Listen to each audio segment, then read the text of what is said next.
కుంభరాశి. ఈ కుంభరాశి వారికి మీరు బాగా గుర్తుంచుకోవాలి, మనం చాలా నిదానంగా ఉండడం చాలా మంచిది. ఈ కుంభరాశి వారికి మే 15 నుండి మే నెలాఖరు వరకు విజయవంతంగా అన్ని పనులు చక్కగా పూర్తి చేయగలుగుతారు. మే 15 నుండి మే నెలాఖరు లోపల అంటే మే నెలంతా కూడా బ్రహ్మాండంగా ఉంటుంది. దాంట్లో మే 15 నుంచి మే నెలాఖరు వరకు ఇంకా బాగుంటుంది.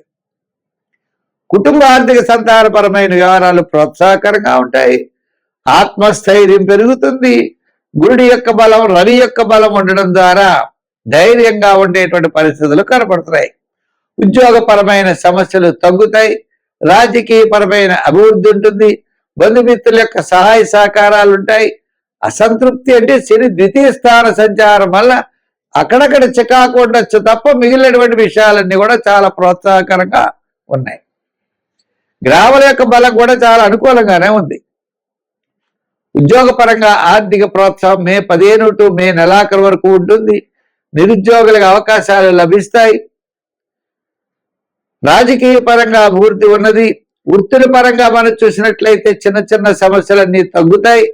వ్యాపారాత్మకమైన ఆర్థిక పరమైన డెవలప్మెంట్స్ కూడా ఖచ్చితంగా మీకు కనపడుతున్నాయి.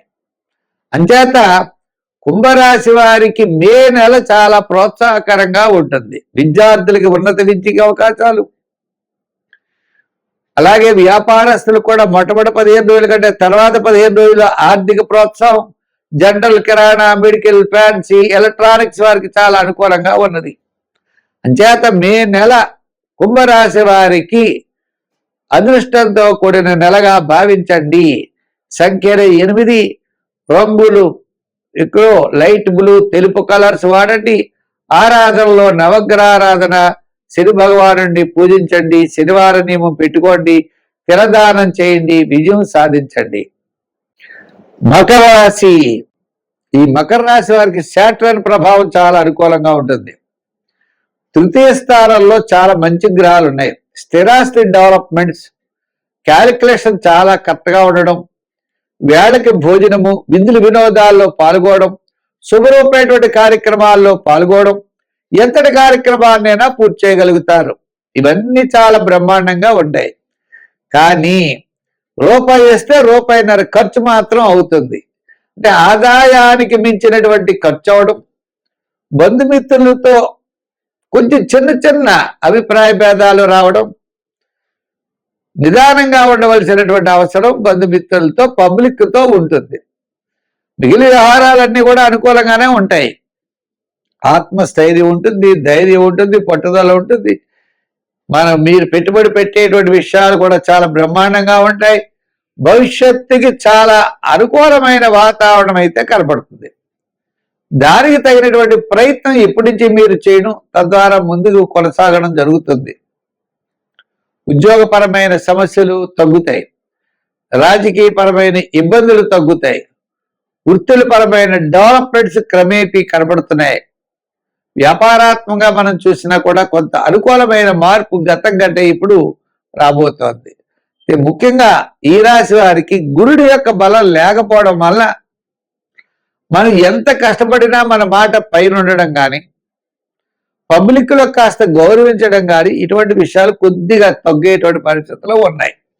అంచేత నిదానంగా వెళ్ళండి. ఆర్థిక పరమైన వ్యవహారాలు, బంధుమిత్రులు, మీరు బంధుమిత్రులకి ఎంత చేసినా వాళ్ళు సంతృప్తి చెందరు. ఇంకా చేయలేదని మాత్రం మిమ్మల్ని అంటారు.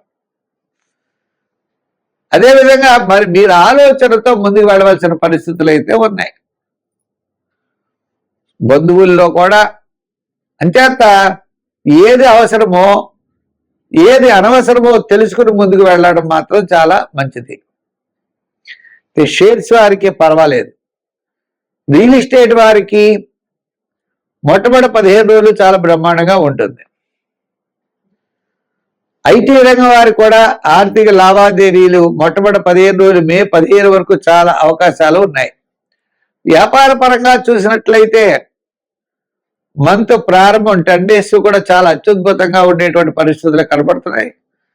మళ్ళా మంత్ ఎండింగ్ అంటే మే 25 నుంచి 30 వరకు కూడా కాస్త అనుకూలమైన వాతావరణం, వ్యాపారాత్మక డెవలప్మెంట్స్ ఉన్నాయి. సంఖ్యల్లో 8, రంగుల్లో లైట్ బ్లూ కలర్. ఆరాధనలో శివారాధన, వినాయకుడిని ఆరాధించండి, మంచి ఫలితాలు ఉంటాయి. మీనరాశి. ఈ మీనరాశి వారికి గ్రహముల యొక్క బలాలన్నీ కూడా సామాన్యంగా ఉన్నాయి. జన్మంలో శని, జన్మంలో రాహు, వ్యయంలో రాహు, జన్మంలో శని. అంతేకాకుండా గురుడి యొక్క బలం కూడా లేదు. గ్రహముల యొక్క బలాలన్నీ కూడా మిశ్రమంగా ఉన్నాయి. జన్మంలో రవి, తర్వాత ద్వితీయంలో రవి. ఈ విధమైనటువంటి పరిస్థితుల్లో ఈ మీనరాశి వారు నూతనమైన నిర్ణయాలు తీసుకునేటప్పుడు ఆలోచన చేయాలి. ఏ విషయంలో తొందరపాటు చర్య పనికిరాదు. జాతకంలో వ్యక్తిగతంగా బలం ఉన్నట్లయితే తప్పకుండా విజయం సాధించే పరిస్థితులు ఉన్నాయి. విద్యార్థులు బాగా కృషి చేయాలి. ఉద్యోగస్తులు బాగా ప్రయత్నం చేయాలి. నిరుద్యోగులకు కూడా ఎక్కువ ప్రయత్నం చేయాలి. వివాహాది ప్రయత్నాలు చేసేటప్పుడు కూడా జాగ్రత్తగా ముందుకు వెళ్ళాలి. అనవసరమైన ఆలోచనలతో వెళ్ళకూడదు. ఐటీ రంగం వారు, షేర్స్ వారు జాగ్రత్తలు తీసుకోవాలి. రిస్క్ చేయవలసినటువంటి పని అయితే మాత్రం లేదు. వ్యాపార పరంగా, వృత్తుల పరంగా సామాన్యమైన వ్యాపారాలు చేయాలి తప్ప ఏదో కొత్త కొత్త వ్యాపారాలని చెప్పి వాటిలో పెట్టుబడి పెట్టినట్లయితే ధనం ఖచ్చితంగా పోవడానికి అవకాశాలు కనపడుతున్నాయి.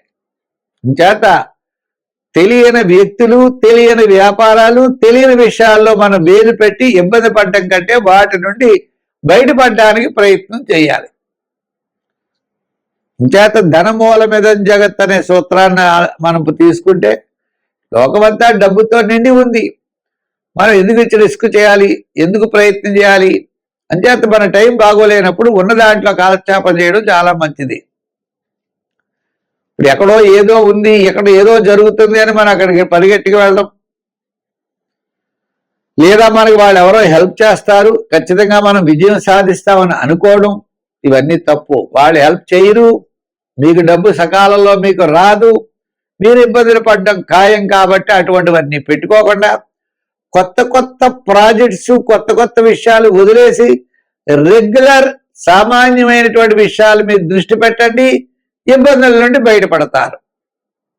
నిరుద్యోగులు అవ్వచ్చు, ఉద్యోగులు అవ్వచ్చు, రాజకీయ నాయకులు అవ్వచ్చు, వృత్తులు అవ్వచ్చు, వ్యాపార పరంగా నూతనమైన వ్యాపారాలు, పెట్టుబడులు, డెవలప్మెంట్స్, ఇటువంటి విషయాలన్నీ కూడా జాగ్రత్తలు తీసుకొని సెకండ్ ఒపీనియన్ ద్వారా ముందుకు వెళ్ళడానికి మాత్రం ప్రయత్నం చేయండి. అనవసరమైన విషయాలకు వెళ్ళకండి, ఇబ్బంది పడవద్దు. సంఖ్యల్లో 4, 7. ఆరాధనలో నవగ్రహారాధన, ఎక్కువ శని భగవాను పూజించండి. తప్పకుండా రిస్క్ మాత్రం చెయ్యొద్దు, నిదానంగా ఉండండి, విజయం సాధించగలుగుతారు. సర్వే జన సుఖినో భవంతు. స్వస్తి.